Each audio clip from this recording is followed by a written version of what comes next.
Es catedrático de Derechos Romanos, jurista, académico, es referente en cuestiones éticas, teológicas, filosóficas, un largo etcétera, podríamos estar así media hora, donde aporta en estos debates una perspectiva distinta, debates jurídicos, debates políticos, debates éticos. Rafael Domingo, gracias de nuevo por estar con nosotros aquí en Eclesias Domingo. Es un placer para mí, la verdad. Decías que la secularización es profundamente cristiana. Esto es algo que parece antagónico, pero sí que tiene mucho que ver. ¿Por qué dices que la secularización es algo cristiano?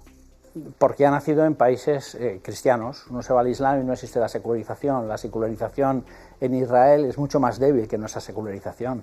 Y la secularización incluso en los países asiáticos es totalmente distinta, ¿no? Es decir, la idea más importante de la secularización, de separar, diferenciar la institución religiosa de la institución política, esa idea es profundísimamente cristiana. Es una idea que además es dada por el mismo Jesucristo. Por eso yo me río, ¿no?, cuando me dicen, no, pero entonces la secularización, el cristianismo, ¿qué hace? Pues el cristianismo lo que tiene que hacer es ser muy secular, y para ser muy secular se tiene que desclericalizar. Lo que pasa es que hay una secularización abierta a la trascendencia y hay una secularización laicista. Entonces creo que la secularización laicista, que es una secularización que lo que pretende es excluir las religiones de la esfera pública, excluir a Dios de la esfera pública, esa secularización obviamente sí que puede de alguna manera molestar al cristianismo, ¿no? En todo ensayo hay una causa, un estado de la cuestión del que el autor parte. En tu caso, ¿este libro dónde se ubica? Bueno, este libro se ubica básicamente como una reflexión. Yo he estado 10-12 años en Estados Unidos trabajando en un ambiente profundamente secular, donde he tenido pues, un debate muy profundo con protestantes, con musulmanes, con judíos, con agnósticos, con ateos. Propiamente yo era el único católico en ese ambiente, en ese centro de investigación, entonces a mí me ha hecho plantearme muchísimas cuestiones desde una perspectiva que probablemente en España pues no te la puedes plantear, porque en España o se es católico o se es anticatólico, y aquí estamos hablando de otra cosa. En este libro hay una profunda influencia de tu estancia en Estados Unidos, donde accediste allí por trabajo. ¿Y qué hay de Estados Unidos, de tu estancia en Estados Unidos en este libro? Bueno, pues todo y nada, o sea, es un antes y un después, obviamente, ¿no? Yo soy muy español y soy, desde el punto de vista cultural, muy germano, muy italiano, muy francés, también muy americano. O sea, no soy de estas personas que va a Estados Unidos y se convierte, ¿no? En Estados Unidos he aprendido mucho, porque creo que Estados Unidos aporta mucho. Y a mí quizá pues, lo que me ha aportado a Estados Unidos es un diálogo muy abierto, muy fresco, con personas que pensaban de una manera muy distinta como yo pienso, ¿no? ¿Consideras o en este libro planteas una posible pérdida de confianza en el cristianismo a lo largo de estos tiempos? Bueno, obviamente hay una grandísima pérdida de lo que es las instituciones religiosas en general y las religiones en general. En Estados Unidos las personas dicen muchas, un porcentaje alto, elevado, dice yo soy espiritual, pero no religioso, que eso es tanto como decir... Yo soy católico, pero no creo en la Iglesia, ¿no? Es una frase... Yo soy católico, no creo en la Iglesia, o yo soy espiritual, una persona que tiene sus caminos, pues para unirse a Dios, a la divinidad, al universo, a los demás, a integrarse uno mismo, lo que cada uno quiera, prefiera, pero sin instituciones religiosas que en el fondo me están molestando. Es decir, soy lo suficientemente mayor para no apoyarme en las instituciones religiosas, ¿no? Eso está ahí y es una reflexión que hay que hacer.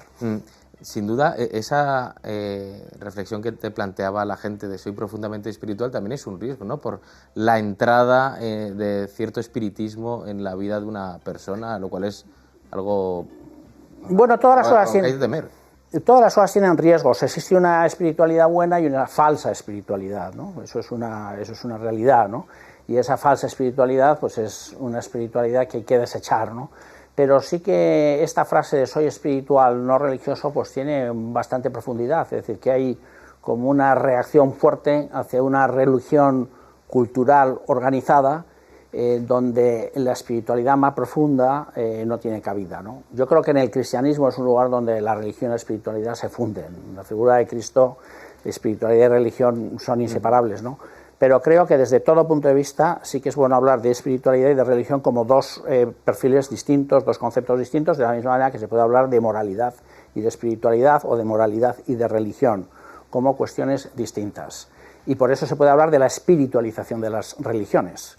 Hay religiones que son más espirituales que otras. Por ejemplo, yo recuerdo que estando en Estados Unidos, pues hubo un debate, esto no es un chiste, sino que era un judío, un musulmán y un cristiano, ¿no? Y dijeron, bueno, ¿cuál es la palabra mágica de tu religión, ¿no? Y el judío dijo la ley, el Torá, ¿no? El musulmán dijo la justicia divina, ¿no? El cristiano, pues, obviamente, dijo el amor, ¿no? El amor. Entonces, es distinto. Una religión, por ejemplo, que crea en un Dios omnipotente, pero que puede ser vengativo, es mucho menos espiritual que una religión que piense y que crea que Dios es amor. Y espiritualidad y religión son separables. Lo que sí veo es que tantas veces en la historia palabras inventadas por el cristianismo se utilizan como armas arrojadizas contra el cristianismo. ¿Como por ejemplo? Por ejemplo, la palabra secularización. Es una palabra profundamente cristiana, dar a César lo que es de César, a Dios lo que es de Dios, y ahora se utiliza como algo para lanzar contra el cristianismo.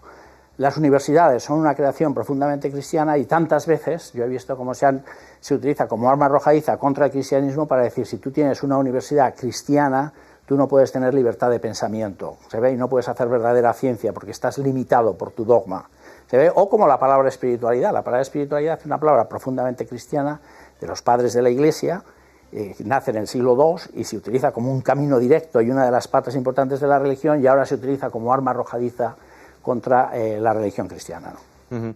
Las sociedades deben ser más tolerantes, pero una tolerancia bien entendida. Lo dices en tu libro. ¿Qué es la tolerancia cristiana? ¿Cuál es la aportación del cristianismo? Claro, es que este es un tema que hay que leer y con detalle, ¿no? Pues porque por una parte decimos hay que ser muy tolerante y por otra parte estamos hablando de tolerancia cero. ¿Se ve? Entonces se ha explicado mal la tolerancia y muchas veces la tolerancia nos ha llevado al permisivismo y muchas veces la tolerancia nos ha llevado al relativismo moral. Entonces, yo lo que suelo decir es que se respetan las personas, se toleran las acciones. Entonces, la tolerancia es siempre relativa sobre algo. Por eso, yo digo que Dios no es tolerante, Dios es misericordioso. Y que no existe, y que en tolerancia no se puede crecer infinitamente. Por eso no es una virtud, es un valor político. Así como una persona puede crecer en amor, puede crecer en respeto, puede crecer en solidaridad, llega un momento que en tolerancia hasta dónde creces. Dices, no, pues hasta aquí hemos llegado, tiene que haber, y de repente el Papa dice tolerancia cero. Entonces, ¿qué es la tolerancia? Es eso, es cómo me comporto yo con actuaciones que son objetivamente malas. ¿Cuál es la tolerancia actual? La tolerancia actual es que como no hay una verdad moral, cada uno puede hacer lo que quiera, y ser tolerante significa caer en el permisivismo. La tolerancia cristiana te dice, tienes que respetar a otra persona, la tienes que querer infinitamente, y por eso tienes que ser tolerante con sus malas acciones y respetuoso con esa persona y ayudarla y vivir en esa tolerancia. Entonces yo ahora veo mucha intolerancia por parte de la gente joven, porque piensan que no tienen que respetar a la persona que hace el mal o no tienen que respetar a la persona que se porte de una manera contraria a sus principios, ¿no? ¿Y cómo hemos llegado a ese escenario? Bueno, por la ruptura de la verdad, la fragmentación de la verdad. O sea, lo que ha sucedido es que la unidad de la realidad que había con un Dios fundante y donde todo estaba conectado y había una unidad en la verdad, una unidad en la belleza, una unidad en la bondad, que era el bien común, se ha fragmentado. Y entonces ya no es belleza, es mi belleza, mi feísmo. Ya no es bondad, es mi bondad, lo que yo pienso que es bueno. Ya no hay una moralidad, es lo que yo considero que es moralmente bueno.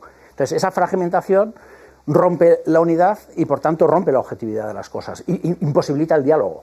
Entonces al no haber diálogo caes en un permisivismo que a lo único que produce una fragmentación social. ¿Por qué? Porque entonces hay una crisis de valores, ¿no? Quien nos esté viendo está pensando que Rafael Domingos Le está haciendo una radiografía casi perfecta de la situación política actual. Esto al final es que es un reflejo, ¿no?, de lo que vemos en la política o lo que vemos en nuestros políticos es un reflejo de luego la sociedad, ¿o es viceversa? Bueno, yo en el libro nunca hablo mal de nadie, ¿no? Siempre hablo bien y creo que la clase política tiene mucho mérito, ¿no? Sí me permito en un momento determinado referirme al discurso parlamentario y entonces recojo una lista, uno por orden alfabético, de los adjetivos o insultos que se han proferido en el Congreso de los Diputados durante el año 2024 y pido más respeto. Entonces a mí me parece que nuestra sociedad necesita respeto y para respetar al otro hay que admirarle, hay que mirarle con una mirada amorosa. Por eso digo que el cristianismo lo que aporta a la idea de respeto es el mínimo amor que uno tiene que tener a otra persona para poder convivir con ella. ¿Qué es la pobreza buena de la que habla este libro? ¿La pobreza es buena? Sí, claro, es que aquí lo mismo, hay que explicar cosas complejas, porque decimos, hay que erradicar la pobreza del mundo. Y bueno, y Jesucristo está todo el día diciendo que es pobre, que bienaventurados los pobres, que si no te haces pobre no entras en el reino de los cielos. Y entonces, ¿cuál es el sentido de la pobreza, ¿no? Entonces yo aquí, después de estar reflexionando porque en este capítulo yo tuve la crisis, todo el libro tiene una crisis, y en este capítulo yo la tuve. Yo dije, este libro hay que colgarlo, y era el capítulo 7, dije, hay que dejarlo, porque yo este problema no lo sé resolver, ¿no? Y me pasé 2 semanas dando vueltas, pensando, paseando, y de repente di con lo que yo creo que es la clave, ¿no? Y digo, pobre es quien pide, y rico es quien comparte. Y toda persona humana tiene algo que pedir siempre y tiene algo que compartir. Entonces hay que erradicar la pobreza extrema material. Esa es mala, hay que erradicarla porque va en contra de la dignidad humana. Pero no hay que erradicar la pobreza. Una criatura como tal es pobre. Una persona cuando viene al mundo está pidiendo cosas, es pobre. Y en la medida que va envejeciendo nos vamos haciendo pobres otra vez. ¿Por qué? Porque cada vez necesitamos más ayuda a los demás. Somos seres sociales. Entonces digo, pobre es el que pide. Pero claro, la persona que tiene dinero también pide, porque tiene un cáncer y tiene que ir al médico y tiene que pedir ayuda. Y luego quiere ir a un sitio y pide un taxi ayuda. Es decir, todos somos ricos, todos somos pobres. Cuando una persona ve a un pobre en la calle pidiendo dinero, esa persona, y te está sonriendo, esa persona está dando lo mejor que tiene de sí mismo. Es decir, está compartiendo. Entonces digo, el cristianismo es una sociedad que rompe el dinamismo oferta-demanda del mercado, lo supera y crea un nuevo dinamismo que es el de pedir y compartir. En alguna ocasión he escuchado una reflexión que viene a decir algo así como estamos inmersos en una sociedad que reclama el derecho a tener derechos. Y creo que en este debate también, no de manera frontal, pero sí tangencial, afrontas la perspectiva cristiana a la asunción de derechos que es basándose siempre en la dignidad humana. Es decir, un derecho no lo adquieres por el hecho de reclamarlo, sino porque tienes la dignidad suficiente como para tener el derecho a eso. No sé cómo lo miras tú. Bueno, los derechos se pueden entender de muchas maneras. Entonces se puede entender sencillamente como intereses hasta egoístas, exigibles judicialmente, o se puede entender de una manera mucho más solidaria como dones recibidos para el servicio de los demás. Y por tanto yo puedo exigirlos. Yo puedo exigir un puesto de trabajo en una sociedad porque con ese puesto de trabajo me voy a desarrollar en servicio de los demás. Entonces esta perspectiva de derecho como servicio, como decía mi maestro Dors, servicios socialmente exigibles, es una perspectiva mucho más solidaria, mucho más espiritual y mucho más profunda de la que yo tengo derecho y como yo tengo derecho, porque ¿qué es el ser humano? Un sujeto de derechos y punto. Entonces los ordenamientos jurídicos nos tienen que tratar como sujetos de derechos, porque estamos en la dimensión jurídica, pero sobre todo nos tienen que tratar como seres humanos, que están abiertos a una dimensión no solo jurídica, sino metajurídica, es decir, espiritual, moral, mucho más profunda. Y cuando los sistemas jurídicos sencillamente se quedan encerrados en su dimensión jurídica, no defienden a la persona humana. Defienden derechos, pero no defienden a la persona humana. En esta entrevista estamos viendo solo la puntita del iceberg de este libro, que es mucho más profundo, con un montón de contexto, conclusiones propias, pero que al final esto no es una catequesis, ¿no? ¿Cuál es tu intención con este libro, no, esto Rafael? Yo siempre cuando escribo un libro es porque tengo una pregunta previa que no he sabido responder. Y entonces este libro nace en una conversación que tuve con un abogado neoyorquino muy conocido. Cambio un poco para que no se conozca quién es, porque es muy conocida la persona, entonces cambio el contexto inicial un poco, nadie va a saber quién es, él sí lo sabe. Y entonces esa persona, cuando yo le dije que me estaba dedicando al derecho y cristianismo y que había publicado en Oxford University Press el tratado con John Whitty, ¿no?, en la Universidad de Emory de Derecho y Cristianismo, me dijo, muy bien, pero el cristianismo se ha acabado. Gracias por vuestras universidades, gracias por vuestras catedrales, gracias por Occidente, pero todo eso nosotros ahora somos capaces de hacerlo sin el cristianismo. Y de una manera mucho más plural y mucho más abierta. Y de ahí la crisis del cristianismo.